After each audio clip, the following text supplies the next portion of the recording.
चलिए, good morning आप सभी को। आज हम लोग पहले सवाल देखेंगे, ठीक है। जैसा कि एक दो टॉपिक का सवाल हम लोग देखे थे, आज सवाल देख लेते हैं, उसके बाद फिर रिवर्स हम लोग पढ़ेंगे। कल चर्चा कर रहे थे रिवर्स का, तो रिवर्स के बारे में भी आपको बताएंगे। देखिए, आवाज आ रहा है ना? ठीक। यहाँ पे द अर्थ है, टॉपिक जो है वो द अर्थ है। यहाँ पे हम कुछ सवाल को देखेंगे।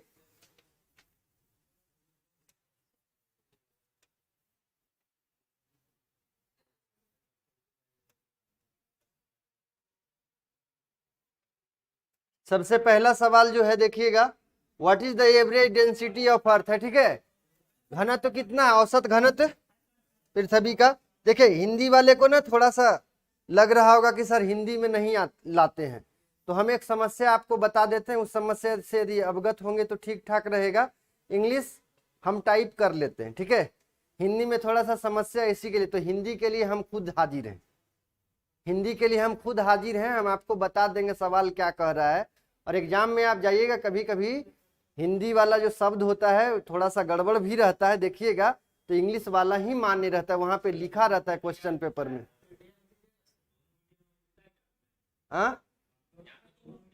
हाँ, दोनों हिंदी इंग्लिश दोनों में रहता है, ठीक है। कोई भी क्वेश्चन उठाइए, हिंदी इंग्लिश दोनों में रहता है, ठीक है। और वहां पे लिखा हुआ भी रहता है कि यदि कोई समस्या होगा तो इंग्लिश वाला ही मान्य होगा।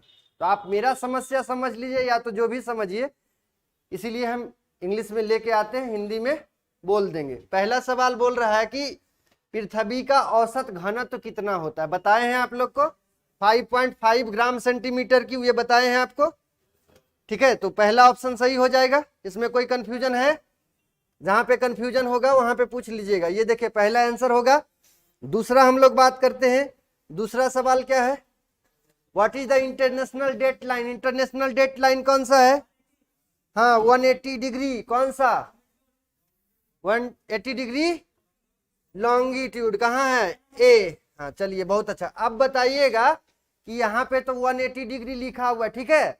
हम फंसाने के लिए आपको बता रहे हैं, आप सही कॉन्सेप्ट आपको है कि नहीं। मान लिया जाए कि 180 डिग्री ईस्ट लिखा हुआ है, ठीक है। ऑप्शन में बता रहे हैं, पहला ऑप्शन ए ऑप्शन हो गया 180 डिग्री ईस्ट, ठीक है। दूसरा ऑप्शन हम आपको देते हैं 180 डिग्री वेस्ट, ठीक है। तीसरा ऑप्शन हम देते हैं सी ऑप्शन 180 डिग्री, ठीक है। और चौथा ऑप्शन देते हैं इनमें से कोई नहीं, none of these. None of these, बताइए कौन सा होगा? कौन सा? इसमें भी कंफ्यूजन है, बताइएगा कौन सा सही होगा। 4 ऑप्शन है आपके पास, ठीक है। 180 डिग्री, ठीक है। ऑप्शन सही होगा सी वाला, क्योंकि ना तो ईस्ट होता है ना तो वेस्ट होगा, ठीक है। 0 डिग्री का मतलब सिर्फ 0 डिग्री होता है, ना तो ईस्ट ना तो वेस्ट। उसी प्रकार से 0 डिग्री का अपोजिट कौन सा है? 180 डिग्री। आप देखिएगा मानचित्र में, तो 0 डिग्री का अपोजिट होता है। जैसे ये 0 और ये पेन को रख रहे हैं, तो पेन को यदि हम ऐसे रख रहे हैं तो इसका जो नोक है वो जब घूमेगा तो हमेशा पीछे वाला का अपोजिट ही रहेगा ना। तो 0 का अपोजिट 180 डिग्री है, तो यहाँ पे 180 डिग्री होगा, ना तो ईस्ट ना तो वेस्ट होगा। और चूंकि इसको पार करने पर एक दिन बढ़ता है घटता है ना, चेंज होता है, इसी के कारण इसको इंटरनेशनल डेट लाइन कहा जाता है, ठीक है। तो यहाँ पे समझिएगा, सवाल ऐसा ही रहेगा कभी कभी फंसाने के लिए।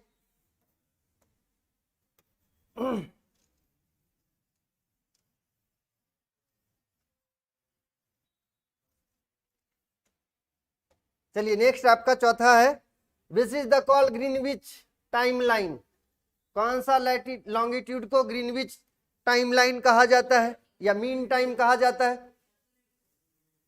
कौन सा? 0 डिग्री लॉन्गिट्यूड को, ठीक है। 0 डिग्री लॉन्गिट्यूड को। और क्या ऐसा माना गया है कि जहां पे भी सन ओवरहेड होता है, ठीक है, जहां पे भी सन ओवरहेड होता है, कितना बजता है? 12 बजता है। आप चेक कर सकते हैं, जब आपका परछाई एकदम ओवरहेड होगा, पैरेलल होगा, ठीक है, 90 डिग्री पे होगा, तब 12 बजता है, घड़ी आप मिला सकते हैं। ये इंटरनेशनल स्तर पे, अंतरराष्ट्रीय स्तर पे तय किया गया है, ठीक है। इसका जो है मेरिडियन के निर्धारण के लिए सम्मेलन हुआ था, कॉन्फ्रेंस हुआ था, वाशिंगटन डीसी में हुआ था, 1884 में हुआ था। उसी समय ये सब सारा कुछ क्या है तय किया गया है।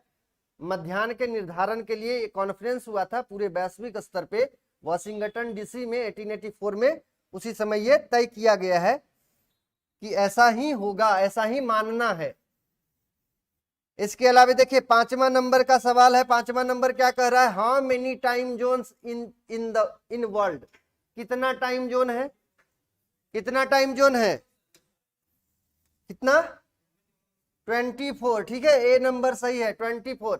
अब बताइए 24 ही क्यों रखा गया है 24, क्योंकि पृथ्वी घूम रहा है कितना, सर्कल का मान कितना है 360 डिग्री है ना, और हम लोग ऐसा मान रहे हैं कि एक चक्कर पृथ्वी कितना देर में 24 घंटा में है ना। इसका मतलब क्या हुआ, 24 घंटा में 360 डिग्री, तो एक घंटा में कितना डिग्री, एक घंटा में 15 डिग्री होगा, ठीक है। तो सुविधा के अनुसार से पूरे विश्व को या पूरे पृथ्वी को 24 टाइम जोन में बांटा गया है, ठीक है। तो ये सवाल रहेगा, ये कर पाइएगा आप लोग, 24 टाइम जोन में बांट दिया गया है। नेक्स्ट आपका है देखिए 6ठा सवाल, in which ocean 0 degree latitude and longitude cross each other, मतलब कि कौन सा महासागर है जहां पे अक्षांश एवं देशांतर दोनों एक दूसरे को क्रॉस करती है, एक दूसरे को काटती है, बताइएगा कौन सा, अटलांटिक ओशन, ठीक है। अटलांटिक ओशन याद रखिएगा, अटलांटिक ओशन में काटती है। मानचित्र के अध्ययन करने के बाद आपको पता चलेगा, दिखा देंगे आपको, ठीक है, जब मानचित्र में जाएंगे तो आपको दिखा देंगे। नेक्स्ट आपका है देखिए 7वां सवाल, which state is parallel to international date line, अंतरराष्ट्रीय तिथि रेखा के समानांतर कौन सी जल संधि है, बताइएगा कौन सी जल संधि है जो अंतरराष्ट्रीय तिथि रेखा के पैरेलल है, समानांतर है, नहीं पता, कितना बार बताए हैं, बेरिंग स्ट्रेट, याद रखिएगा, ठीक है, बेरिंग स्ट्रेट, ना बेरिंग का बेरिंग ही होता है, पनामा का पनामा अलग जगह, बेरिंग स्ट्रेट हम आपको दिखा देंगे मानचित्र में, ठीक है। चलिए, व्हाट इज गोरे, 8 नंबर का सवाल है, गोरे क्या है, व्हाट इज गोरे, गोरे क्या है,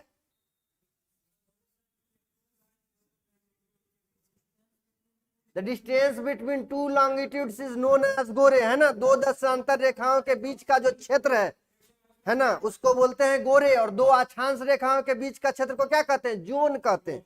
तो याद रखिएगा 2 अक्षांश रेखाओं के क्षेत्र को जोन कहते हैं, और 2 देशांतर रेखाओं के बीच का क्षेत्र को क्या कहते हैं, गोरे कहते हैं। तो ऑप्शन कौन सा सही होगा, ए ना, डिस्टेंस बिटवीन 2 लॉन्गिट्यूड्स, है ना, देशांतर रेखा के बीच का क्षेत्र है, तो ये आपका सही हो जाएगा ए।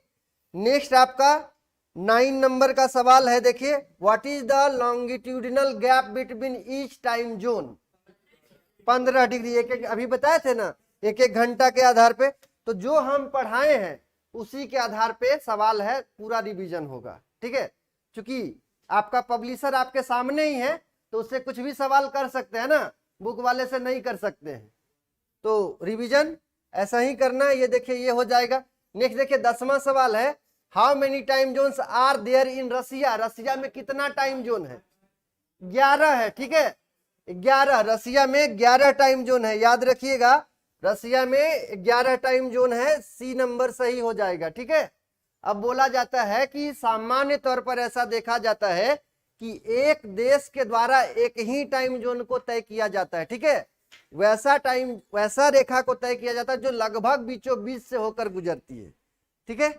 लेकिन वैसा देश जिसका देशांतरीय विस्तार अधिक है तो मैनेज करना कठिन हो जाता है, ठीक है, डिफरेंसेस जो होता है टाइम का वो ज्यादा होता है, इसलिए जिसका देशांतरीय विस्तार ज्यादा है एक से अधिक टाइम जोन को भी चूज करते हैं, देशांतर को चूज करते हैं। जैसे रसिया के पास 11 है, 11 टाइम जोन है। कभी कभी आपसे ये सवाल पूछ दिया जा सकता है कि बताइए विश्व में सबसे ज्यादा टाइम जोन किसके पास है, नहीं, फ्रांस के पास है, ठीक है, याद रखिएगा सबसे ज्यादा टाइम जोन फ्रांस के पास है, 12 टाइम जोन उसके पास है, रसिया के पास 11 है, हाँ, ठीक है।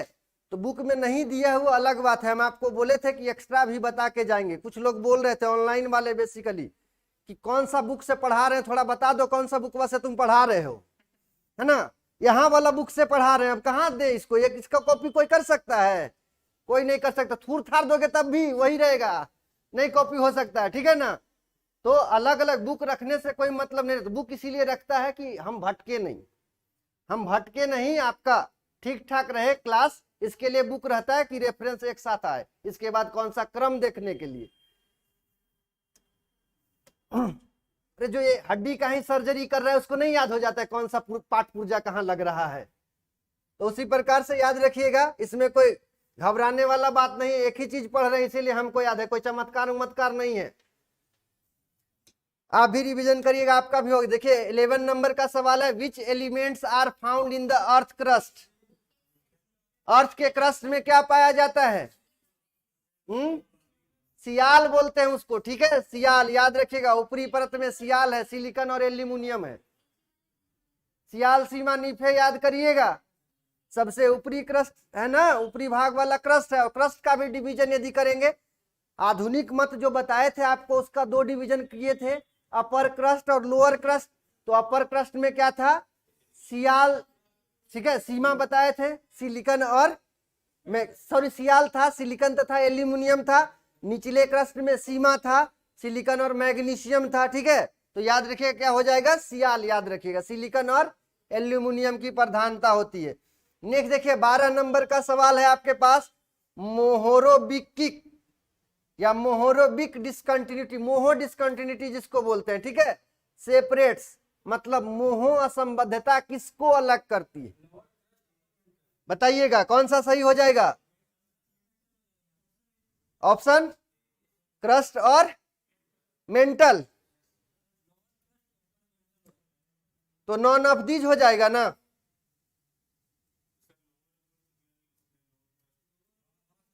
नन ऑफ दीज होगा, क्रस्ट और मेंटल को अलग करेगा, ठीक है।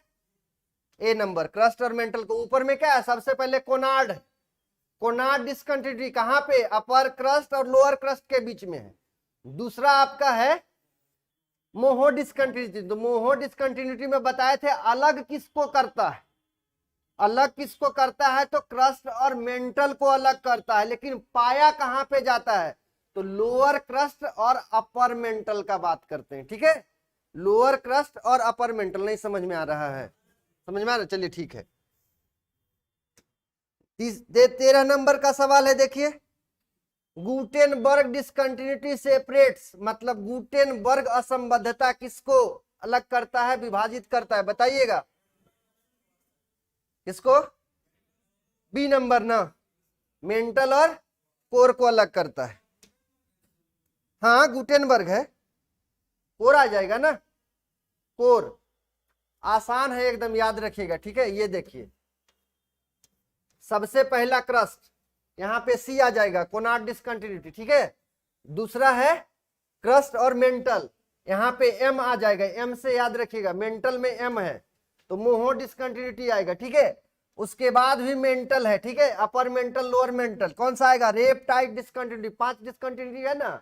इसके बाद आता है कोर वाला पोर्शन, कोर को कौन अलग कर रहा है? तो याद रखिएगा गुटेनबर्ग डिस्कंटिन्यूटी, ठीक है। इसके अलावे और आपका आएगा अपर कोर और लोअर कोर को अलग करता है लेहमान डिस्कंटिन्यूटी, यही तो है 5 डिस्कंटिन्यूटी, 1 2 3 4 5, ठीक है। तो मेंटल वाला में रेपटाइट है, याद रखिएगा 1 2 3 4 5 डिस्कंटिन्यूटी है, 3 लेयर है आपका, ठीक है, 3 लेयर है और 5 डिस्कंटिन्यूटी है। देखिएगा यदि अभी नहीं तो रिवीजन करिएगा, जो क्लास किए हैं तो ये हो जाएगा आपका काम। सबसे ऊपर क्रस्ट है, उसके बाद मेंटल है, तो मेंटल को अलग कर रहा है, एम से एम याद रखिएगा, मोहो डिस्कंटिन्यूटी। फिर अपर मेंटल लोअर मेंटल के बीच में रेपटाइट डिस्कंटिन्यूटी है। उसके बाद मेंटल और कोर को अलग करता है गुटेनबर्ग डिस्कंटिन्यूटी, और अपर कोर और लोअर कोर को अलग करता है लेहमान डिस्कंटिन्यूटी, ठीक है। ये रहा आपका। चलिए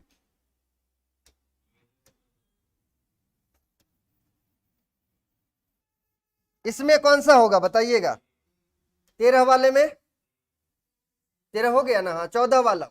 what is the perihelion condition of earth? P से पास आप लोग को बताए थे, एकदम बोले ना कि यदि आपको आ रहा है जीएस एकदम आसान है, आ रहा है तो जय माता दी, नहीं आ रहा है तो छोड़ दीजिएगा, यदि निगेटिव रहेगा तो, और यदि निगेटिव नहीं है तो मेरा तो कुछ नहीं, तेरा मैं रहने दूंगा नहीं, करके आ जाना है, पहले बताए हैं। तो ये 1 नंबर। देखिए 15 नंबर का सवाल है, when does perihelion condition of earth occurs? कब होता है बताइएगा? 3 जनवरी को, 3 जनवरी को होता है, बताए थे आपको। 3 लेयर का स्ट्रक्चर है, कहीं भी नहीं भागना है, ठीक है। सबसे पहला क्या बताए थे, पेरीहेलियन में पी याद रखेगा, पी से पास होता है, नजदीक वाला होगा। दूसरा देखिए 1 2 3 अल्फाबेटिक, आप यदि जाते हैं न्यूमेरिक में भी तो 1 2 3, 3 पहले आता है, पास वाला होगा 4 बाद में आता है, ठीक है। तो 3 पहले, दूसरा लेयर, तीसरा लेयर का बात करते हैं जनवरी फरवरी में, जनवरी पहले आता है तो 3 जनवरी, और जुलाई बाद में, तो 4 आता है, 4 जुलाई को है अप एपीहेलियन, ठीक है ना। अपहेलियन जो है 4 जुलाई को है, तो आप उसको करिएगा, ये यहाँ पे 3 जनवरी होगा। 16 नंबर का सवाल है, देखिए what is aphelion condition of earth? बताइएगा कौन सा? बी वाला, फारदेस्ट है ना। कितना हो जाता है बताइएगा? तो दूरी 152 मिलियन, 152 मिलियन। औसत कितना है? 149.8, हम लोग बोलते हैं 150 मिलियन बोलते हैं, ठीक है। औसत 150 है, बढ़ेगा तो 152 होगा, और घटेगा तो 3 घट जाएगा, 147 होगा, ठीक है। इसमें कोई कंफ्यूजन नहीं होना चाहिए। मिलियन वर्ग किलोमीटर होता है। अब क्योंकि ये सब कराया हुआ है इसलिए इसमें ज्यादा टाइम हम लोग नहीं पास करेंगे, है ना। चलिए, हाँ ये इसमें को तो कर पाए 4 जुलाई, 4 जुलाई देखिए एकदम सबसे पहले जो आ रहा है ना वो सिक्योर कीजिए कि हमको जो पहले आ रहा है उसको कर लेते हैं। मेरा गोला घेरा हो जाना चाहिए, है ना, रंगना है। हाँ अब जो भी होगा ऑफलाइन का ऑनलाइन, ऑफलाइन ही होगा, एसएससी का सवाल ऑफलाइन ही होगा। चलिए यहाँ पे देखे वेन समर सोल्स्टिस बताइएगा, हाँ 21 जून को। चलिए देखिए कितना देर में बन रहा है, देखिए देख लीजिएगा, ये सही हो जाएगा 21 जून को। इसके अलावा देखिए 20 को 19 सवाल का है, 19 नंबर का, वेन डज विंटर सोल्स्टिस कब होता है? 22 दिसंबर को। इसके अलावा देखिए 20 को बताइएगा, 20 नंबर सवाल है, who gave continental drift theory? ना, गलत है, महाद्वीपीय विस्थापन सिद्धांत, महाद्वीपीय विस्थापन सिद्धांत। कौन सा? जेपीएससी में पूछा गया है, हम बोले थे ना आपको, ये वाला है अल्फ्रेड वेगनर, ठीक है। आपको बताए थे ना ऑब्जेक्टिव का मतलब ऑब्जेक्टिव होता है, कोई जेपीएससी और जेएसएससी नहीं होता है, ठीक है। ऑब्जेक्टिव का मतलब सिर्फ ऑब्जेक्टिव होता है, और जो सब्जेक्ट पढ़े उसका मतलब सिर्फ सब्जेक्ट होता है, ठीक है। हिस्ट्री पढ़े, संजय सर पढ़ाए, ठीक है, मनोज सर रीजनिंग पढ़ाए, या जो भी सर पढ़ाए, है ना, इसका मतलब क्या हुआ? ऑब्जेक्टिव का मतलब ऑब्जेक्टिव होता है, डिस्क्रिप्टिव नहीं होता है, ठीक है। तो वो आपका सवाल बनना चाहिए। आप लोग टेंशन में रहते हैं कि ये तो सिविल वाला, अरे सिविल वाला क्या होता है? यही ऑब्जेक्टिव जेपीएससी में पूछ सकता है, जेएसएससी में पूछ सकता है। ऑब्जेक्टिव का मतलब ऑब्जेक्टिव होता है, चीज आप जब पढ़े हैं तो। चलिए देखिए 21 नंबर का, रेप्टाइड डिसकंटिन्यूटी किसको अलग करता है? बताया हुआ है अभी, बताइएगा। अपर मेंटल और लोअर मेंटल। देखिए मेंटल को बताए थे, ये था आपका 21 सवाल, और है। चलिए अब दूसरा कुछ है, दूसरा कुछ है, ठीक है। तो आज के लिए इतना, आगे हम लोग चलते हैं, रिवर पढ़ेंगे आगे, रिवर।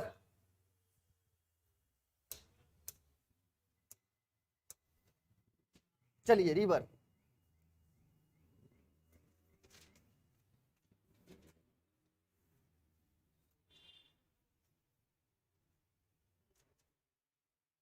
क्या कुछ बोल रहा है भाई? सर क्वेश्चन का पीडीएफ मिलेगा, ये लोग पीडीएफ के चक्कर में है। किसी को दाल भात अच्छा नहीं, घर का खाना अच्छा नहीं लगता है, कोई बुक आज तक नहीं मांगा है। जब से ऑनलाइन में कोई बुक नहीं मांगा है। अभी सबको क्या चाहिए? मैगी चाहिए, 2 मिनट में मैगी, ठीक है। फास्ट फूड सबको चाहिए, किसी को परंपरागत वाला नहीं चाहिए, ठीक है। सबको फास्ट फूड चाहिए, सब पीडीएफ मांगता है। और पीडीएफ जानता है कि मास्टर खुदे बनाता है, इसलिए पीडीएफ मांग दो, है ना। सत्यता कुछ करेगा तो कह देगा तुम्ही तो दिया था। इसीलिए चलिए रिवर के बारे में देखते हैं कुछ जो फैक्ट है, कॉन्सेप्ट वाला हम कल बता चुके हैं, कॉन्सेप्ट जितना भी था रिवर से हम बता चुके हैं। लैंडफॉर्म्स वाला हम आपसे वादा किए थे कि लैंडफॉर्म्स वाला आपको बताएंगे, कौन सा लैंडफॉर्म्स बनता है, इरोजनल और डिपोजिशनल। वहां से भी सवाल रहता है कि कौन सा इरोजनल है कौन सा डिपोजिशनल है, उसकी चर्चा कर लेंगे। लेकिन अभी सबसे पहले फैक्ट आपको बताए थे कि जेएसएससी क्या कहा है, रिवर पढ़ना है। कहाँ का रिवर पढ़ना है वो डिसाइड नहीं किया है, ठीक है। तो एक ओवरव्यू हम लोग देख लेते हैं। सबसे पहले वर्ल्ड वाला देखते हैं, उसके बाद फिर देखेंगे आगे, है ना। कहाँ से सवाल रहेगा रिवर से, तो ओरिजिन और माउथ से सवाल रहता है, ठीक है। कि किसी नदी के बारे में पूछेगा उसका ओरिजिन कहाँ है, जैसे गंगा, गंगा का ओरिजिन कहाँ है।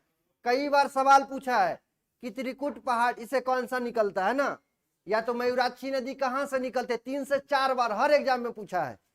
तो मयूराक्षी नदी कहाँ से निकलती है, त्रिकुट पहाड़ी से निकलती है। किस जिला में है, देवघर में है, ठीक है। याद रखिएगा, यहाँ से ये सवाल पूछा हुआ है। तो सबसे पहला देखिए यहाँ पे है कि important facts to be always remembered about river. River के बारे में ये सब आपको जानकारी होना ही चाहिए। एक जो है आपको बताए थे, और ये सारा जो है अलग अलग एग्जाम में जो सवाल आया है उसी सवाल को हल करके बना दिए कि कहाँ कहाँ से सवाल आता है।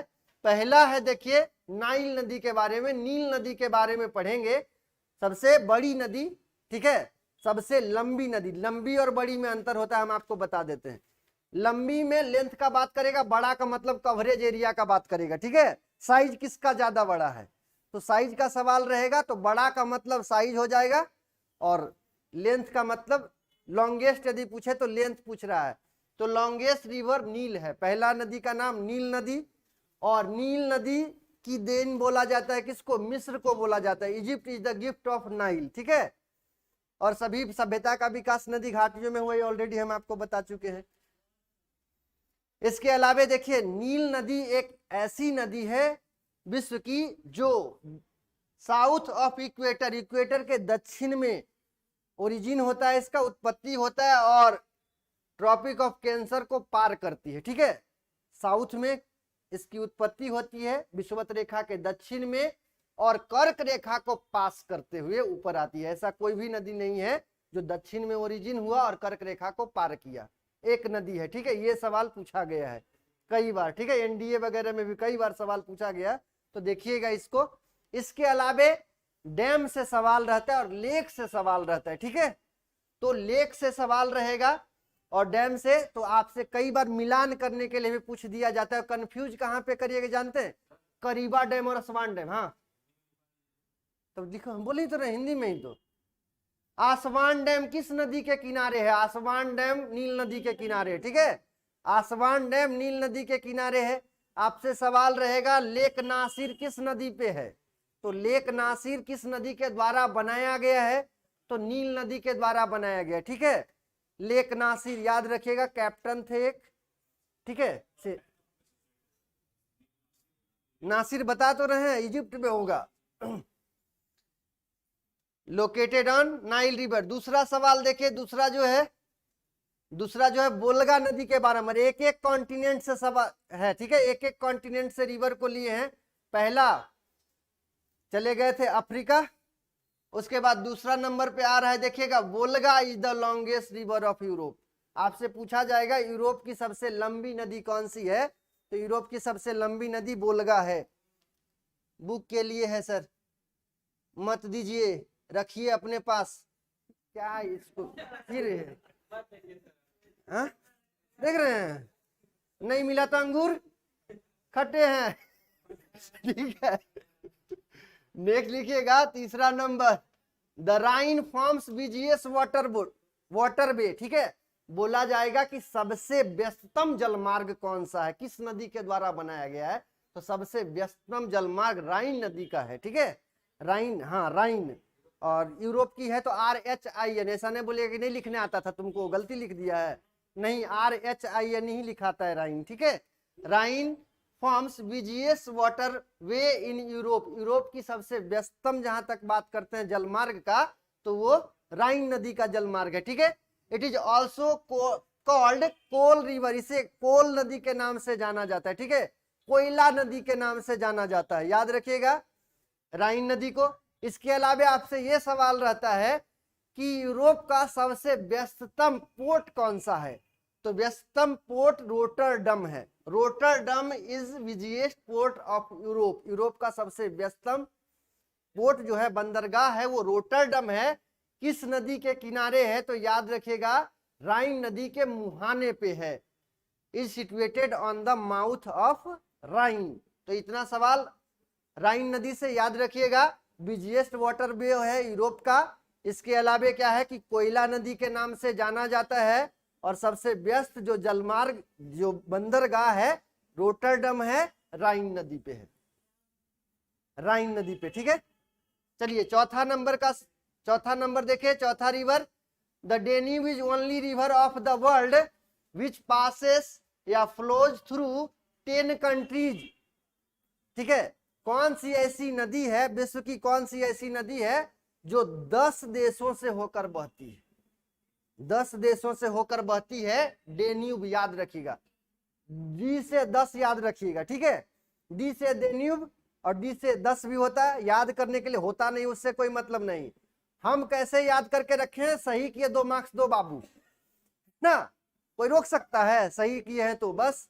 कैसे याद करने? तो डी से याद रखिएगा। डेन्यूब 10 कंट्री से होकर गुजरता है। कौन कौन सा कंट्री है? देखिए, Germany, Austria, Slovakia, Hungary, Croatia, Serbia, Bulgaria, Romania, Ukraine and Moldova. ये 10 कंट्री से होकर गुजरती है डेन्यूब रिवर। इसके अलावा एक और फैक्ट है इसके बारे में, आपसे पूछा जाएगा कि कौन सी नदी है जो 4 राजधानी से होकर गुजरती है? तो डेन्यूब रिवर 4 राजधानी से होकर गुजरती है। It also flow through capitals of 4 European nation such as Budapest, Hungary की राजधानी है। ठीक है, देखे सवाल कैसे बन रहा है, और एक के ऊपर एक सवाल का जंबल है। पूछ सकता है हंगरी की राजधानी कहाँ है? बुडापेस्ट। ठीक है, देखे सवाल कैसे बनता है। इसके अलावा सर्बिया की राजधानी वेलग्रेड। इसके अलावा इधर आइए, ऑस्ट्रिया की राजधानी वियना। इसके अलावा देखे स्लोवाकिया की राजधानी ब्राटिस्लावा। ठीक है, सिल्वासा याद रखिएगा। ये है आपका, तो 4 राजधानी से होकर गुजरता है, ये भी याद रखता है।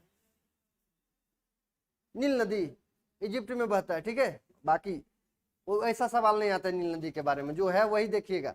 हम भी कोई गूगल नहीं है, पहले बोल देते हैं, जब मारिएगा वो आ जाएगा, वैसा नहीं है, हमको भी खोजना पड़ता है, फोल्डर बाई फोल्डर है। ठीक है, ये देखिए, ये वाला सवाल आया था ना आप लोग का। हाँ नीचे छापने में लगे हुए हैं सब, जेरोक्स मशीन बने हुए हैं, छापिए भाई।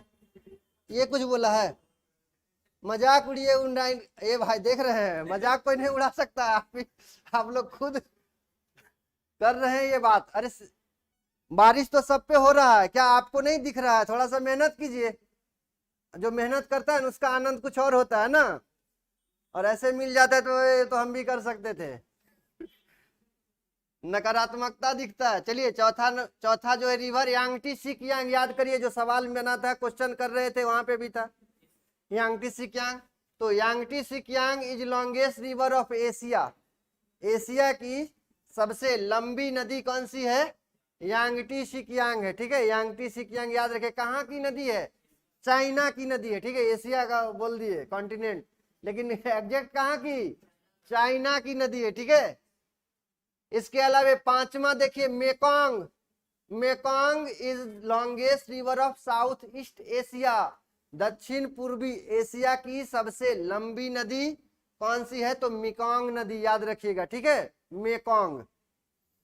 इसके अलावा 6ठा है Mississippi Missouri is longest river of north America. उत्तरी अमेरिका की सबसे लंबी नदी। बोले ना कॉन्टिनेंट पढ़ना है, कैसे पढ़ना है हम बताएंगे। जितना भी पर्वत पढ़ा रहे हैं, जितना भी माउंटेन पढ़ाए, क्या बताए ना सबका कौन सा कॉन्टिनेंट में, लोकेशन भी बताए। तो आप ये नहीं कह सकते कि कॉन्टिनेंट अलग से नहीं पढ़ाए, हम सबका पढ़ाने का अपना तरीका, सब कॉन्टिनेंट में तो बता रहे रिवर कहाँ कहाँ पे क्या है। तो नॉर्थ अमेरिका की सबसे लंबी नदी मिसिसिपी मिसौरी है। मेन नदी मिसिसिपी है और उसकी सहायक नदी मिसौरी है। ठीक है, साथ में चलता है मिसिसिपी मिसौरी। चलिए, इसके अलावे लेंथ दिया हुआ है आपका, इसी में नेक्स्ट आपका आता है मिसिसिपी मिसौरी के बारे में एक और फैक्ट है, याद रखिएगा, ये वर्ल्ड फुट डेल्टा बनाती, नीचे आ रहा है, ठीक है, नीचे आ रहा है ये सवाल, देख लीजिएगा। 7वां है the Sant Lawrence form the biggest inland water of the world, विश्व का अंतर, ठीक है, इनलैंड बोला जाता है, अंतर महाद्वीपीय जलमार्ग, मतलब एक देश के अंदर सबसे बड़ा किस नदी के द्वारा बनाया गया है, तो याद रखिएगा संत लॉरेंस नदी के द्वारा। हाँ, इंटरलैंड बोलते हैं, इनलैंड बोलते हैं ना, इनलैंड होता है किसी देश के अंदर और बाहर वाला होता है, ठीक है, एक इन होता है देशीय होता है और अंतरदेशीय होता है, ठीक है, इंटरनेशनल और नेशनल होता है ना, तो इनलैंड का मतलब हुआ कि एक स्थल के अंदर ही, एक देश के अंदर ही, तो याद रखिएगा संत Lawrence forms the biggest inland water of the world, विश्व के सबसे बड़ा इनलैंड वाटर वे किसके द्वारा, संत लॉरेंस नदी के द्वारा।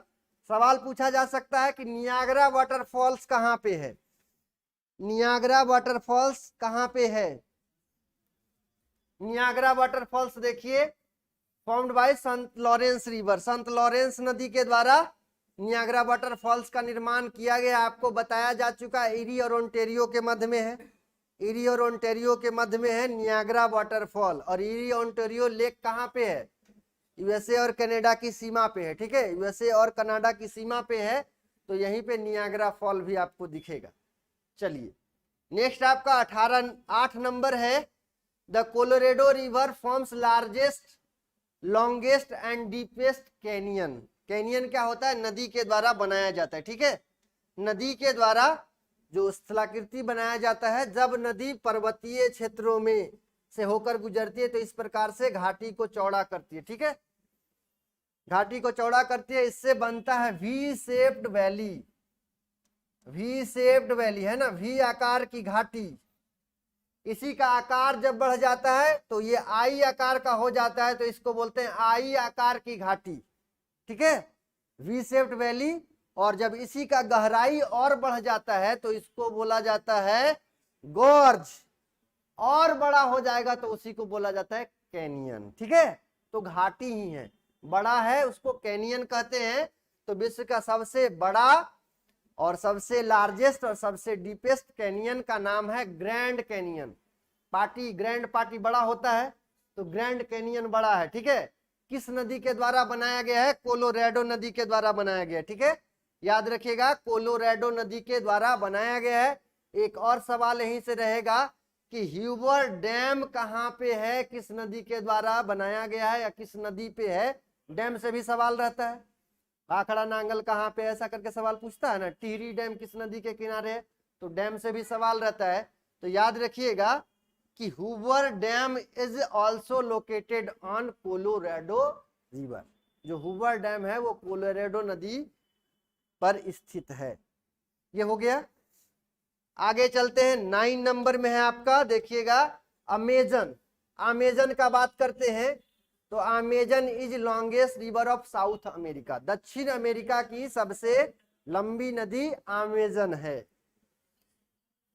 हाँ, और विश्व की दूसरी सबसे बड़ी, पहला नाइल है, ठीक है, नील है, और दूसरा अमेजन है, तो लिख लीजिएगा it is second longest and most voluminous river of the world, विश्व की दूसरी सबसे लंबी और सबसे बड़ी नदी कौन सी है, अमेजन है, बड़ी मतलब आयतन उसका ज्यादा, आकार ज्यादा है, ठीक है, कवरेज एरिया ज्यादा है, तो मोस्ट वॉल्यूमिनस रिवर अमेजन है, मोस्ट वॉल्यूमिनस रिवर अमेजन है।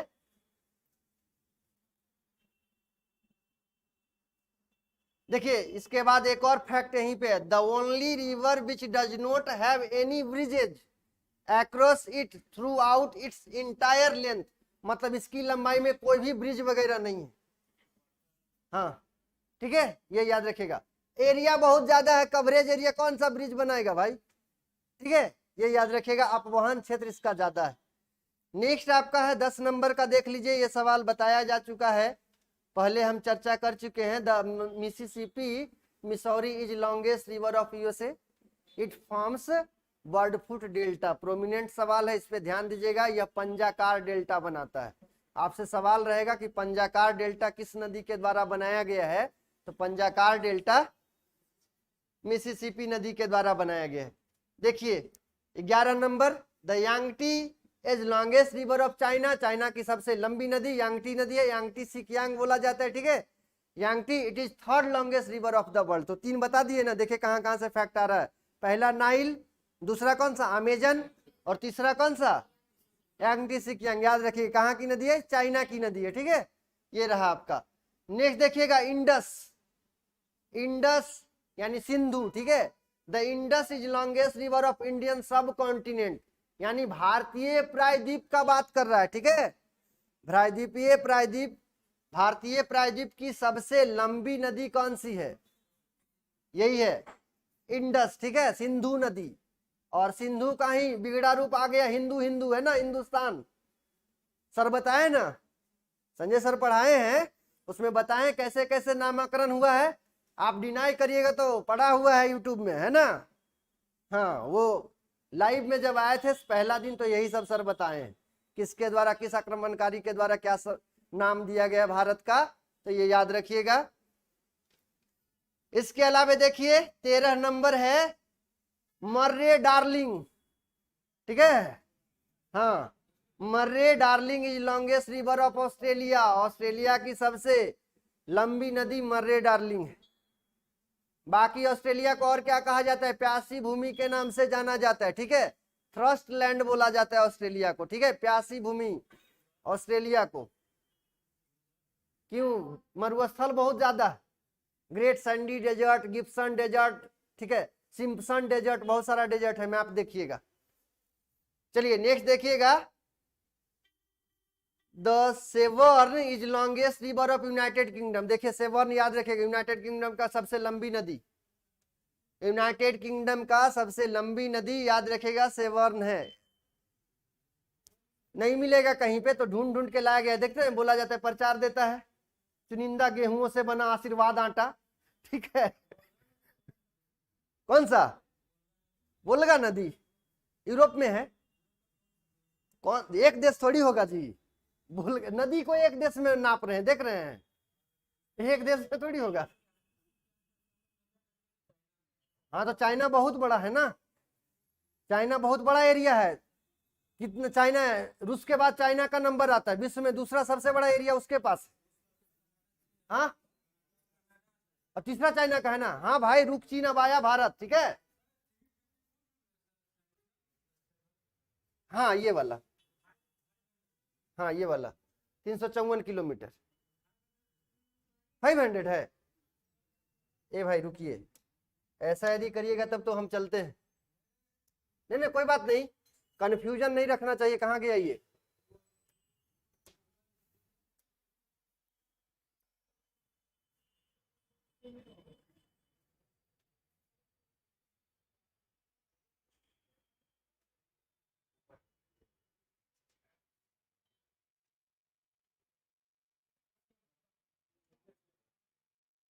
है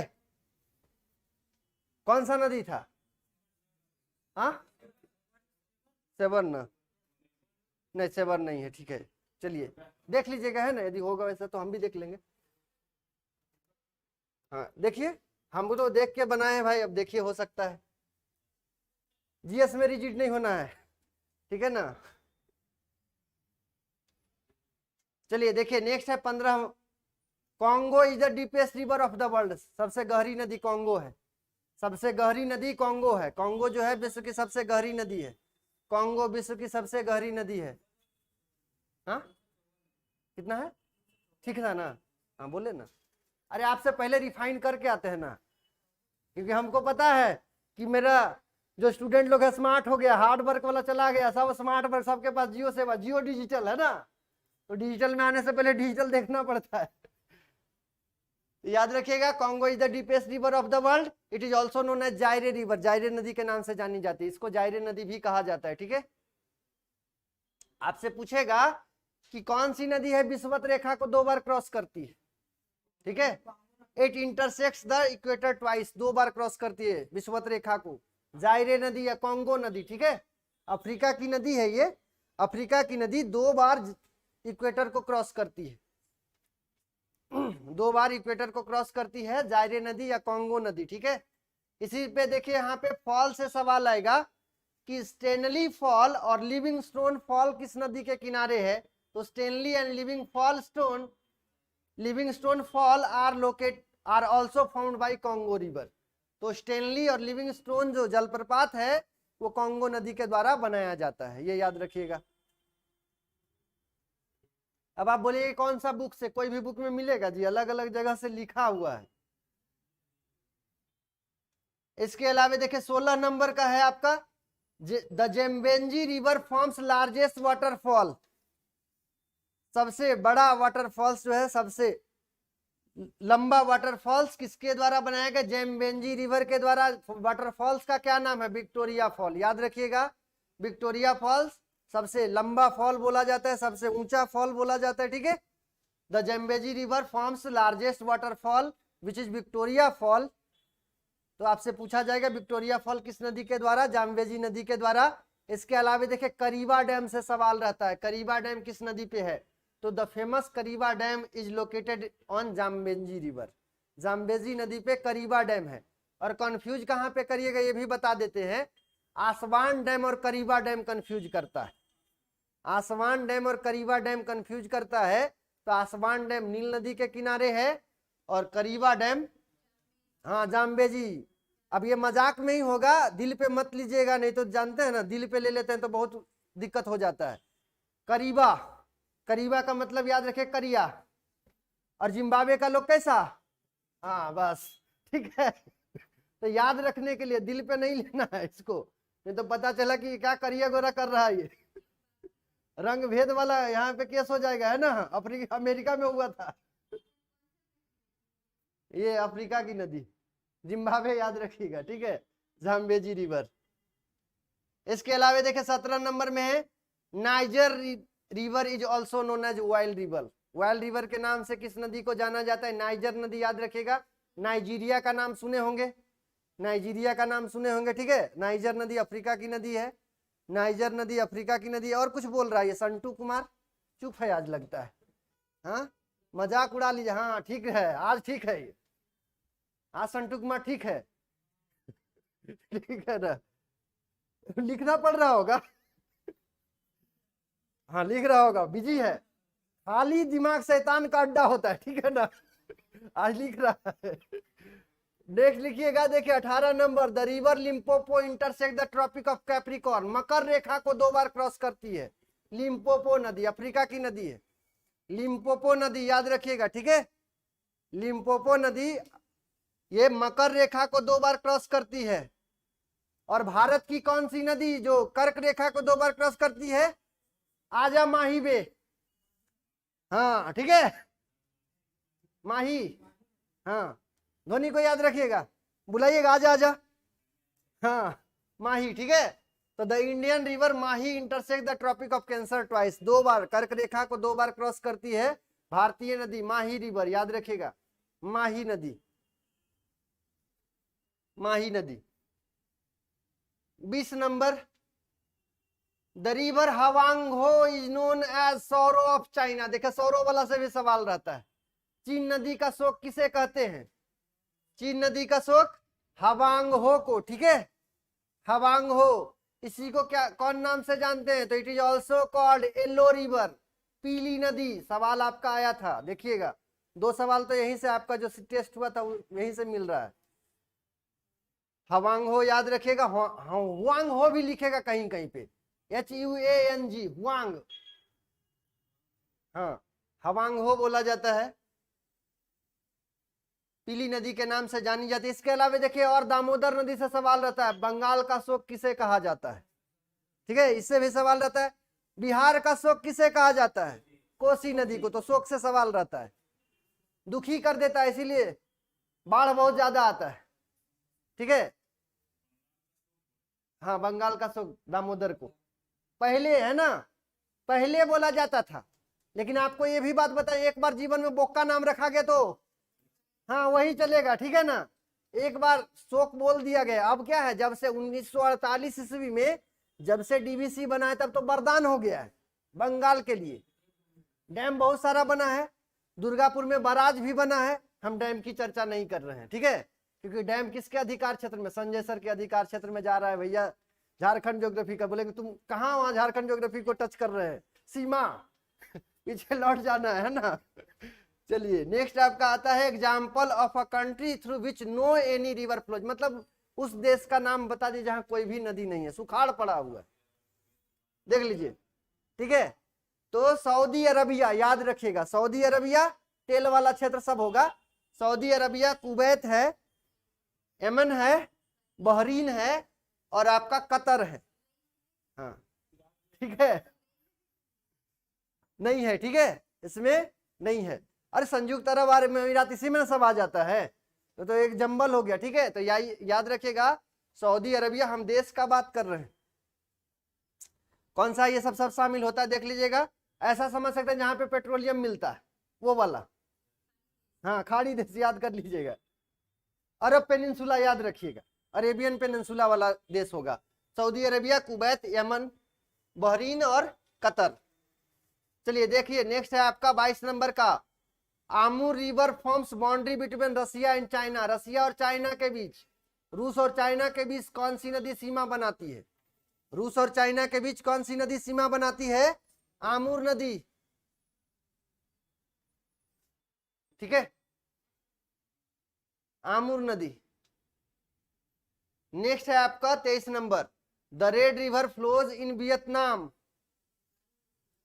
रेड नदी जो है वो वियतनाम में बहती है, it is located in south east Asia, south east Asia में है, ठीक है, वियतनाम कहाँ पे, साउथ ईस्ट एशिया में है।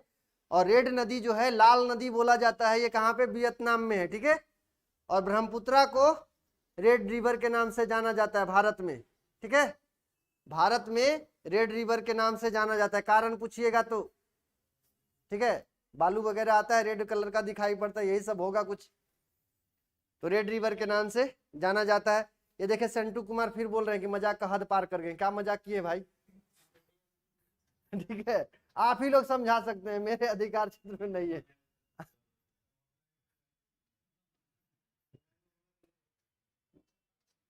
चलिए अब देखते हैं क्या, ये लास्ट वाला देख लीजिए, Brahmaputra is also known as red river of India. अब देखिए major river of the world देखेंगे, यहां से सवाल क्या रहेगा, मुहाना से, ठीक है, मुहाना से सवाल रहेगा, नाम लिखिएगा, ओरिजिन लिखिएगा और माउथ लिखिएगा, ठीक है, नाम नदी का नाम रहेगा, उद्गम उसका रहेगा और क्या रहेगा, मुहाना रहेगा। मुहाना का मतलब इंड पॉइंट बताए थे आपको, ओरिजिन का मतलब वो बताए थे बर्थ प्लेस होता है, ओरिजिन का मतलब बर्थ प्लेस, सबका अपना अपना बर्थ प्लेस होता है ना।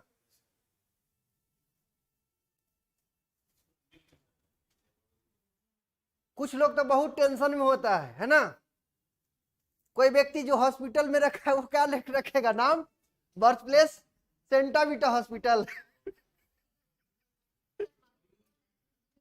माउथ का मतलब होता है मुहाना, हाँ जहां किसी में मिल रही है, इंड पॉइंट लिखिएगा, है ना, इंडिंग पॉइंट, अंतिम बिंदु। सब एकदम खींच रहे हैं फोटो, सेल्फी मैंने ले ली, नहीं मैंने खींच ली फोटो। अरे नोट्स में है आप लोग का, नोट्स में है, कैसे नहीं है, हाँ है, अच्छा अच्छा चलिए भाई, इसीलिए तो हम हैं, लुसेंट में दिया हुआ है, तो कह रहे हैं लुसेंट लिख के नहीं ले आया है, जो ऊपर वाला बताया कुछ लुसेंट में नहीं है, ठीक है,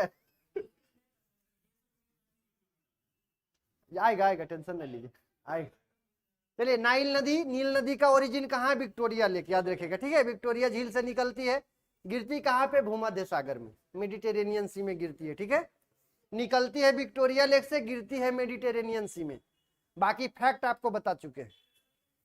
दूसरा है अमेजन नदी, अमेजन नदी कहां से निकलती है, एंडीज माउंटेन से निकलती है, कोई भी नदी देखेगा या तो पठार से निकलेगी या तो पर्वत से निकलेगी, ठीक है, तो अमेजन नदी एंडीज माउंटेन से, और एंडीज माउंटेन में भी कहां से, पेरू, पेरू होगा, पेरू जगह से निकलती है, गिरती कहां पे, अटलांटिक ओशन में, अटलांटिक महासागर में गिरती है अमेजन नदी, ठीक है, क्या बोल रहे,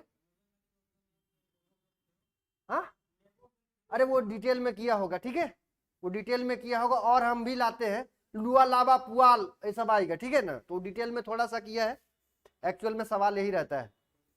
अब जैसे ये बोले ये गलत है, तो दामोदर नदी के बारे में आप बताइएगा, दामोदर नदी कहाँ से निकलती है। एक आदमी बोला लातेहार से निकलती है, एक बोला नहीं तुम्हारा गलत है, टोरी से निकलती है, टोरी से। एक वो बोलेगा चंदवा से, चंदवा से। कौन सा सही है? क्यों सही है? तो वही वाला चीज है, ठीक है। हाँ, कोई बोला छोटा नागपुर पठार, गलत है क्या? सब सही है। चलिए तीसरा नंबर देखेगा। हाँ, उसी में अब बोलिए कि सर इतना तो बता दिए मजाक में, लेकिन वहां पे ऑप्शन में यदि नियरेस्ट टू नियरेस्ट बता देगा तो जो सबसे करीब होगा वही सही होगा। हम बोले ना कि ऑब्जेक्टिव में जो सत्यता के सबसे करीब होगा वही सही होगा। तीसरा नंबर है, देखिए यांगटी बोले थे, कहां से निकल रहे? तिब्बत कियांग प्लेट्यू, तिब्बत प्लेट्यू दिखिएगा, ठीक है। लेकिन इसका एग्जैक्ट में आता है तिब्बतियन कियांग प्लेट्यू। कहां पे गिरती है? तो चाइना सी में गिरती है, चीन सागर में गिरती है। साउथ ईस्ट चाइना सी जानते ही होंगे, चाइना सी में गिर जाती है। चौथा नंबर हवांगहो रिवर, ठीक है। चौथा हवांगहो रिवर कहां से निकलती है? कुनलुन माउंटेन से निकलती है, ठीक है। कुनलुन माउंटेन से निकलती है, दिखाए थे आपको कुनलुन माउंटेन, भारत के ऊपर में होगा, जम्मू कश्मीर के ऊपर में कुनलुन माउंटेन। पामीर गांठ सुने होंगे, वहीं पे होगा, ठीक है, पामीर नॉट के पास कुनलुन माउंटेन। गिरती कहां पे? गल्फ ऑफ चिबली, ठीक है, गल्फ ऑफ चिबली। नेक्स्ट दिखेगा Mississippi Missouri river, Mississippi Missouri नदी कहां से निकलती है? इटावास्का लेक से निकलती है, यूएसए में है इटावास्का लेक। और गिरती कहां पे? गल्फ ऑफ मैक्सिको में गिरती है, ठीक है, गल्फ ऑफ मैक्सिको में गिरती है। नेक्स्ट आता है 6 नंबर में संत लॉरेंस नदी। संत लॉरेंस कहां से निकलती है? तो ओंटेरियो लेक आपको बताया हुआ है, ओंटेरियो झील से निकलती है, गिरती कहां पे? गल्फ ऑफ संत लॉरेंस, ठीक है, गल्फ ऑफ संत लॉरेंस। तो गल्फ भी है और रिवर भी है, ठीक है, याद रखिएगा। इसके अलावे कोलोरेडो नदी, ठीक है, कोलोरेडो नदी बताए थे आपको। कोलोराडो नदी का ओरिजिन है ला पॉड्रे पास लेक, ला पॉड्रे पास लेक। गिरती कहां पे? गल्फ ऑफ कैलिफोर्निया में, कैलिफोर्निया की खाड़ी में जाके गिर जाती है। कुछ लोग लिखने के जगह पे फोटो खींचने पे ध्यान दे रहे हैं। नेक्स्ट है 8 नंबर में कॉन्गो या जायरे रिवर। कॉन्गो या जायरे रिवर कहां पे है? तो लुआ लावा एंड लुआ पुआल नदी लिखिएगा, ठीक है। उद्गम इसका है लुआ लावा एंड लुआ पुआल रिवर, लुआ लावा एंड लुआ पुआल रिवर। गिरती कहां पे? अटलांटिक महासागर में, अटलांटिक ओशन में, ठीक है। आगे नाइजर, नाइजर ऐप में स्क्रीनशॉट नहीं होता है, हाँ हाँ, देखिए ब्लैक हो जाता है, नहीं गलत बात है। 2 फोन होगा तो हो जाएगा। सौर राजा का बुद्धि एक चोर को होता है। और स्क्रीन रिकॉर्ड कर लीजिएगा, ड्यू रिकॉर्डर आता तो है, वो भी नहीं होता है। ऐप वाला भी तेज है, बहुत सारा सिक्योरिटी है। नाइजर नदी, देखिए नाइजर नदी कहां से निकलती है? गिनी से निकलती है, ठीक है, गिनी। और गिरती कहां पे? गल्फ ऑफ गिनी में, गल्फ ऑफ गिनी, गिनी की खाड़ी में गिर जाती है। और जितना बता रहे हैं ना, एक बार वर्ल्ड मैप टूर कर लीजिएगा, सब सही हो जाएगा, ठीक है। एक बार लिखा दिए आपको, वर्ल्ड टूर कर लीजिएगा, हो जाएगा। मेरे पास यदि टाइम रहेगा, मारा मारी नहीं होगा कि एग्जाम कब हो जाएगा कब हो जाएगा, हम लोग भी प्रिडिक्शन में ही चल रहे हैं, वैसा नहीं होगा तो दिखा देंगे, कोई दिक्कत नहीं है। लेकिन पहले क्या है, कवर तो हो जाए। जाम्बेजी रिवर कटंगा प्लेट्यू से निकलती है, अफ्रीका में कटंगा प्लेट्यू है, ठीक है, कटंगा प्लेट्यू मिनरल्स के लिए जाना जाता है। जाम्बेजी नदी कटंगा प्लेट्यू से निकलती है। गिरती कहां पे है? तो 2 चीज याद रखिएगा, एक तो या तो ऑप्शन में दे देगा इंडियन ओशन, हिंद महासागर, वो भी सही है। वहीं पे एक चैनल है मोजाम्बिक चैनल, मेडागास्कर के पास, आपको बताए भी थे, मेडागास्कर के पास मोजाम्बिक चैनल होगा। यदि आपका इंडियन ओशन और मोजाम्बिक चैनल दोनों दे देगा तो मोजाम्बिक चैनल सही होगा, ठीक है, नियरेस्ट है वो। नेक्स्ट है आपका लिम्पोपो नदी। लिम्पोपो नदी कहां से निकलती है? हाई वेल्स, साउथ अफ्रीका से। अब देखिएगा कभी कभी आप घास का मैदान पढ़िएगा ना, तो घास का मैदान से भी सवाल रहता है। तो जो मैदानी भाग है, नीचे वाला जो भूमि है, साउथ अमेरिका में उसको वेल्ड के नाम से जाना जाता है। ठीक है, वेल्ड के नाम से जाना जाता है। जैसे आप देखते होंगे जम्मू कश्मीर में जो घास का मैदान है, अल्पाइन घास का मैदान है, उसको क्या कहते हैं? मर्ग कहा जाता है। सोनमर्ग, गुलमर्ग का नाम सुने होंगे। उत्तराखंड में उसी घास के मैदान को क्या कहते हैं? उत्तराखंड में उसको प्यार के नाम से जाना जाता है। ठीक है, बुग्याल या प्यार के नाम से जाना जाता है। अल्पाइन घास का मैदान है। खैर चलिए, जब सर बता ही दिए हैं इंडिया, चलिए गिरती कहां पे? लिम्पोपो नदी इंडियन ओशन में, हिंद महासागर में। नेक्स्ट आपका बोलगा नदी, जो आप पूछ रहे थे, बोलगा नदी कहां से निकलती है? बोल्दाई प्लेटू से निकलती है। बोलगा नदी बोल्दाई प्लेटू से निकलती है, रसिया में है बोल्दाई प्लेटू। गिरती कहां पे? कैस्पियन सागर में, कैस्पियन सागर में। ठीक है, गिरती है कैस्पियन सागर में, कैस्पियन सी में। और कैस्पियन सी क्या है? झील है, खारे पानी का झील, सबसे बड़ा खारे पानी का झील कैस्पियन सी। हाँ याद रखिएगा। इसके अलावा राइन नदी कहां से निकल रही है? आल्प्स माउंटेन से, फ्रेश वाटर। हाँ, लार्जेस्ट फ्रेश वाटर लेक। ठीक है, ये देखिए राइन आल्प्स माउंटेन से निकल रही, आल्प्स पर्वत से निकलती है। कहां पे? स्विट्जरलैंड। घूमने का बढ़िया जगह है ना, स्विट्जरलैंड पास कर लीजिए, उसके बाद जाइएगा। हाँ, इसके अलावा भी मानसिक रूप से घूम लेते हैं, शारीरिक से सीजल निकलने के बाद। ठीक है, नॉर्थ सी, उत्तरी सागर। ठीक है, उत्तरी सागर में गिरती है। नेक्स्ट आपका 15 नंबर का है डेन्यूब, डेन्यूब रिवर। ठीक है, डेन्यूब, डी से 10 याद रखिएगा। हाँ बस भाई 3 है, खत्म हो गया वो। ठीक है, डेन्यूब रिवर कहां से निकलती है? ब्लैक फॉरेस्ट बताए थे। ब्लैक फॉरेस्ट माउंटेन कहां पे? जर्मनी में है। बुड़बक है जर्मनी का लोग। ठीक है ना, पहाड़ का नाम लिखा है फॉरेस्ट, तो ब्लैक फॉरेस्ट क्या है? फॉल्ट माउंटेन है, ब्लॉक माउंटेन का एग्जाम्पल है। गिर रही है कहां पे? ब्लैक सी, काला सागर में। नेक्स्ट है मेकॉन्ग रिवर, ताइयन हाईलैंड से ओरिजिन होता है इसका। गिरती कहां पे? साउथ चाइना सी में गिरती है। नेक्स्ट आपका मर्रे डार्लिंग बताए थे, अब कहां की? हाँ ऑस्ट्रेलिया की। माउंट कोस्किस्को, निकलती कहां पे है? माउंट कोस्किस्को। गिरती कहां पे? साउदर्न ओशन में। साउदर्न ओशन क्या होता है? ऐसे तो 4 ओशन होता है, लेकिन जो इंडियन ओशन है उसका दक्षिणी पार्ट को ही साउदर्न ओशन बोलते हैं। ठीक है, साउदर्न ओशन। कोई कोई जगह पे 5वां ओशन का भी बात करेगा, साउदर्न ओशन करेगा, लेकिन 4 ही होता है। बात करेंगे ओशन वाले में। नेक्स्ट है आपका आजा माही वे बताए थे, कर्क रेखा को 2 बार क्रॉस करती है। कहां से निकलती है? विंध्यन माउंटेन से निकलती है। विंध्यन रेंज याद रखिएगा, और डिटेल में जाएगा। मिंडा विलेज आएगा। ठीक है, मिंडा विलेज कहां पे? एमपी में है। ठीक है, मध्य प्रदेश में मिंडा विलेज है, और विंध्यन माउंटेन। इसके अलावे गल्फ ऑफ खंभात में गिरती, या तो गल्फ ऑफ खंभात रहेगा या तो अरेबियन सी। फिनिश, नदी आप लोग का खत्म। धन्यवाद आप सभी को, और इनको भी धन्यवाद कह दीजिएगा, है ना।